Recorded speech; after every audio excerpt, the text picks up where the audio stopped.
But I think in general, like influencers, especially influencers in dissenting political movements, I think they're pretty cheap because they Yeah. feel wronged. They feel like their ideas don't have the prominence that they deserve to have.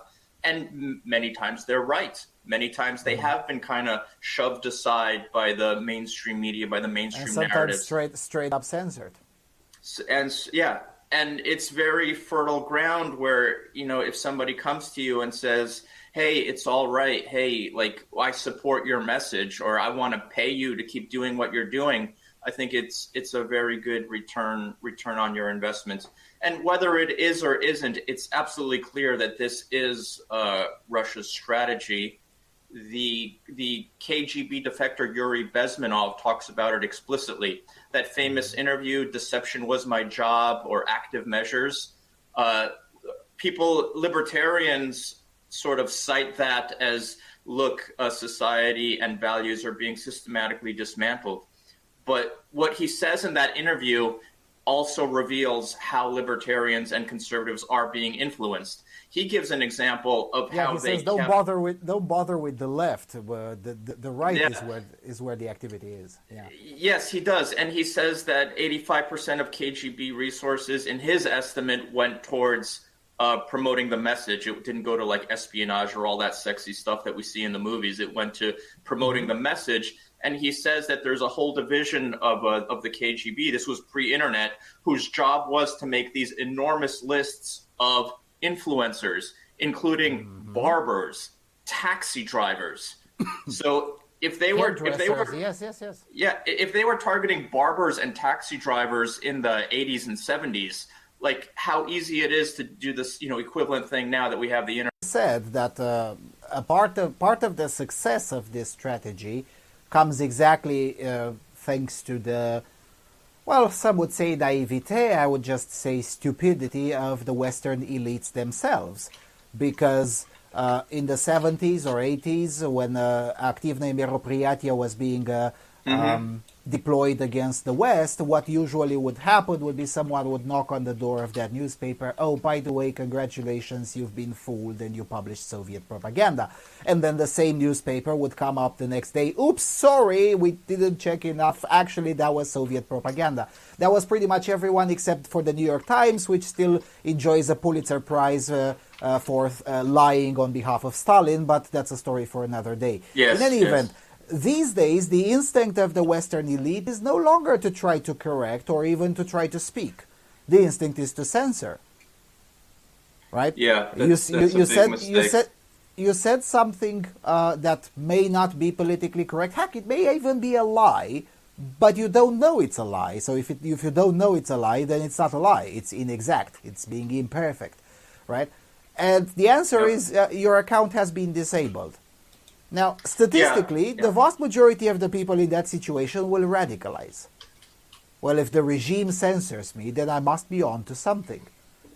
And the more they get censored, the more they get radicalized. And that's how you get the Mises Institute, which is now the opposite of Ludwig von Mises himself when it comes to the Russist problem.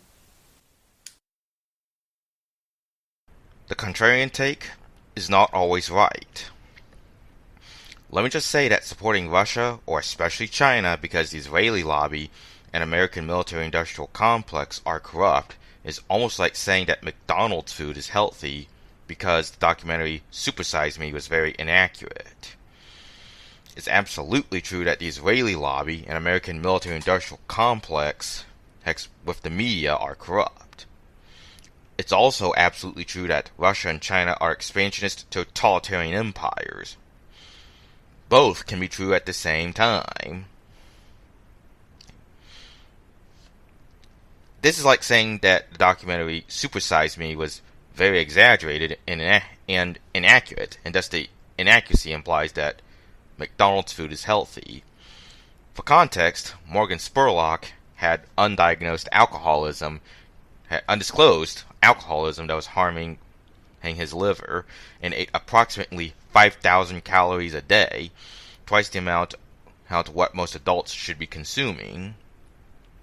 Similar experiments done by other people have not replicated the weight gain, liver damage, or other negative health effects nearly to the same extent as the Spurlock's experiment. This does not mean that eating McDonald's food is healthy. According to ChatGPT 4.0, your reasoning contains a non sequitur logical fallacy, specifically a hasty generalization or false conclusion. Here's why. While you point out potential flaws in Morgan Spurlock's experiment, undisclosed alcoholism, excessive calorie intake, and lack of replication, this does not logically lead to the conclusion that eating McDonald's food is healthy. The flaws in Spurlock's experiment only discredit the specific claims made in his documentary, but they do not automatically prove the opposite claim, that eating McDonald's food is healthy. There is no evidence in your argument to support this conclusion. This fallacy is also called fallacy of the excluded middle. You've assumed that if Spurlock's claims are flawed, the opposite must be true, ignoring the possibility of a more nuanced reality, e.g., McDonald's food might still be unhealthy, even if Spurlock's documentary was exaggerated. The way I see it, neoconservatives are Morgan Spurlock's supersize me, as China and Russia are to McDonald's. So here's my article, Still Manning Non-Interventionism, a message to the anti-imperialist and anti-war movements. Should non-interventionism be abandoned? Should libertarians abandon non-interventionism? And tunnel vision in the alternate media. Some other sites and authors I recommend are Liberpedia, en.liberpedia.org,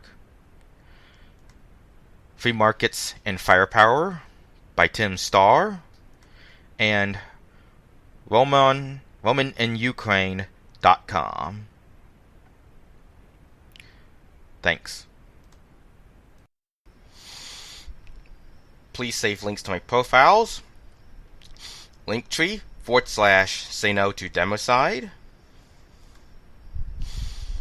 libertarianresources.substack.com/p/social media.